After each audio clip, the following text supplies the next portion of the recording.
And we're live. Hey, everybody, I'm Sarah Olivieri, and I have a very ironic story to tell you about when work and life meet. Now, usually I come and tell you stories from my coaching calls with my clients, those amazing CEOs and executive directors of nonprofits. And today we actually did talk about how do we deal with life stuff and work stuff. And just as I was about to go live, my son came having a total sad crying meltdown. And as a single mom, you can't really go live when you have a crying child who needs your help. And sometimes work and life meet, and you have to triage and figure out how to approach both of them. In this case, I calmed the child, took care of the problem with his friends online, and we all showed a little more compassion, and then I came back to go live for you. What was happening with my executive directors is we were talking about sharing issues at work, sharing issues in a specific type of meeting I teach called an issues meeting. And we talked about there's this common cultural work culture practice that we don't really bring our personal lives to work. And that is a cultural practice that is really, and I don't really want to say outdated. I want to say it never served us well. And if you want a better running organization, for profit or nonprofit, you will let that culture go and learn to bring personal issues to work. Now, does this mean every personal issue should be brought to work in an official capacity in a meeting? Absolutely not. Do you need to know if I'm running out of toilet paper at my house? Nope, you don't. But if there is a personal issue that is impacting either my availability in time or the availability in my mental space, then that is an issue where my life is meeting my work. So in this case, just before this video, that actually happened to me.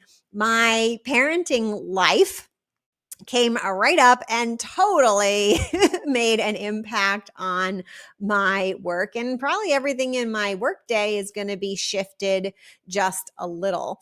The same thing can happen in reverse, though. And I think it's really helpful to check in on your outside of work life and note when your work is impacting the rest of your life. And I think when we talk about work-life balance, and I think it's really more about integration and balance, that's what we're talking about. How much is work impeding in a negative way, potentially, that's causing an issue in your life? And how much is your rest of your life creating issues that impact your work? And this can be both positive and negative, right? So certainly it's a negative when something is happening that makes you less available in your life, that makes you less available at work. But there also can be things that are happening in your life that make you more available at work. So for example, maybe you have hired a new babysitter. Maybe school has started, right? Maybe you're just in a really good relationship, a romantic relationship or a friendship that is giving you all this renewed energy and excitement at work. So it goes both ways, positive and negative, and to and from, into work and into life. So how do we reconcile these two? Tip one is formally at work, talk about issues that are coming up. Like I said, we do this in an issues meeting where people are asked to share issues, right? And we say issues, not challenges, because sometimes issues are pre-challenge, pre-problem, and that's the kind of issue we really want to get to. But sometimes issues are already problems or challenges. So if we bring up issues and we allow space to address the personal things or the emotional things that are impacting us, then we have the opportunity to create a solution. Now, tip number two is that solution does not have to be a total trade-off. It doesn't have to be, oh, you do life, right? That's more important, or you have to do work and give up your life. That's more important. Oftentimes we can find creative solutions that allow us to find something that gets the outcome that we need at work, right? Because really it's not about, how many hours you check your email. It's about, do the critical emails, the important emails get answered, right? Do people receive what they need from the email they sent you? So some solutions might be, let's say you were out and it's affecting your email.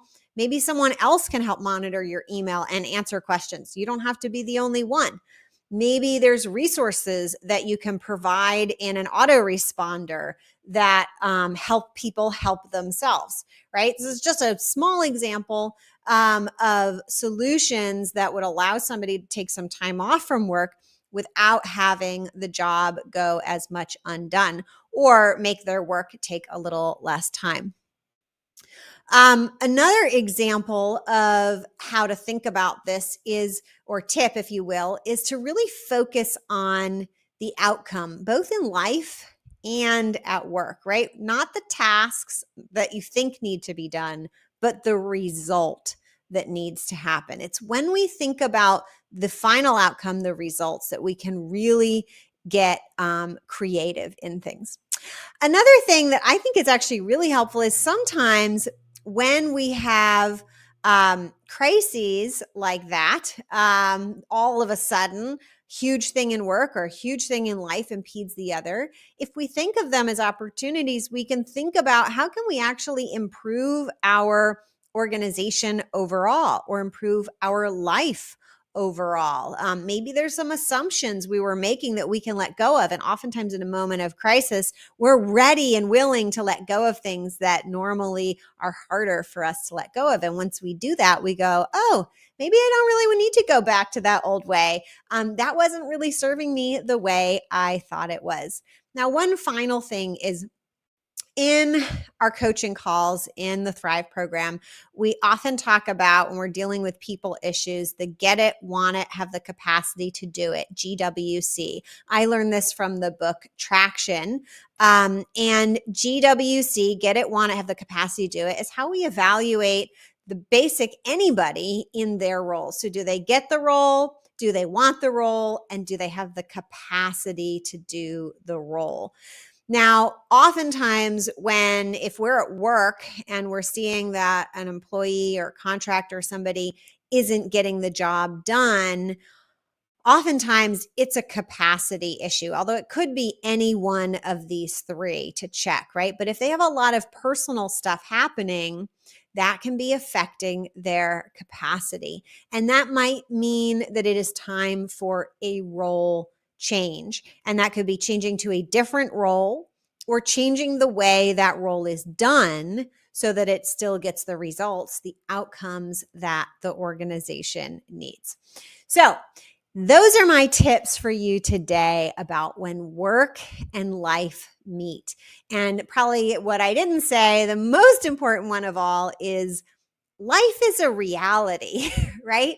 It happens to us. It affects us whether we like it or not. It affects work. So it does not serve us to pretend that it doesn't.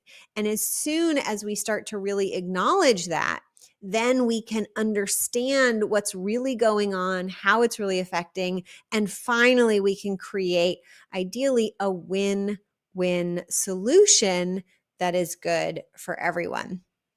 And speaking of win-win solutions that are good for everyone, I highly encourage you to come join our room in the Thrive program, where we discuss issues that are faced by real executive directors and CEOs of nonprofits every day. And you can do that by going to pivotground.com/application. Or if you just want tips and other trainings that I'm giving, you can go to pivotground.com/sign up. And I will see you next week.